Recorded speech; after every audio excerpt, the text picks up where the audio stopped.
ఈ రోజు మేమంతా బంధువులము స్నేహితులము ఈ క్యాండిల్ ర్యాలీ తీస్తున్నాము, శాంతియుతంగా ర్యాలీ తీస్తున్నాము.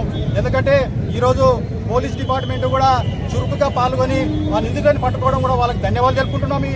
తెలంగాణ పోలీసులకి, జోగులాంబ గద్వాల జిల్లా పోలీసులకు కూడా. ముఖ్యంగా ఈరోజు మేము చేసే కార్యక్రమం ఏమంటే ఈ రాష్ట్రంలోనే కాదు ఈ దేశంలో కూడా ఇటువంటి పరిస్థితి రాకూడదు. ఇటువంటి వాళ్ళని ఖచ్చితంగా అందరినీ కూడా ఉరిశిక్ష తీయాలని ఈరోజు మనం శాంతియుతంగా ఈ క్యాండిల్ ర్యాలీ తీస్తున్నాము. ఖచ్చితంగా ఎవరైతే సుపారీ తీసుకున్నారో ముఖ్యంగా వాళ్ళను కూడా శిక్షించాలి. ఎందుకంటే గతంలో సుపారీ తీసుకొని ఎగిరొకటి ఏ శిక్షలు లేకుండా పోయినారు. వాళ్ళకి హత్యలు చేయడం ఈజీ అయిపోయింది.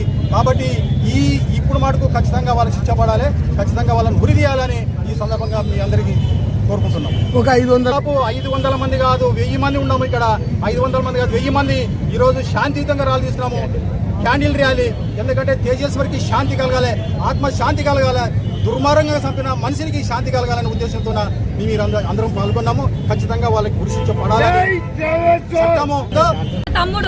నా తమ్ముడికి జరిగిన అన్యాయం జరిగిపోయింది. నా తమ్ముడు చాలా అమాయకుడు. అతనికి న్యాయం జరగాలంటే నా తమ్ముడు చంపిన దుండగులు వాడు తిరుమలరావును ఐశ్వర్యను ఉరి తీయాలి, ఖచ్చితంగా ఉరి తీయాలి. అదే న్యాయం. రేవంత్ రెడ్డి సార్ కి కూడా అదే మనవి చేసుకుంటున్నా. నా తమ్మునికి అన్యాయం జరిగింది సార్, ఏమి ఎరగని అమాయకుడు వీడి అపంశుభం తిరగని మంచి వ్యక్తి సార్, మంచికి మారు పేరు, డిసిప్లిన్ కి మారు పేరు. ఇటువంటి వ్యక్తికి జరిగిన అన్యాయం రేపు పొద్దున ఏ తమ్ముడికి జరగకూడదు అనే ఉద్దేశంతో ఇప్పుడు నా తమ్ముడు చంపిన అంతకులను ఉరి తీయాలి, ఐశ్వర్యను ఉరి తీయాలి, తిరుమలరావును ఉరి తీయాలి, ఆ దుండగులను ఉరి తీయాలని మనవి చేసుకుంటున్నాను.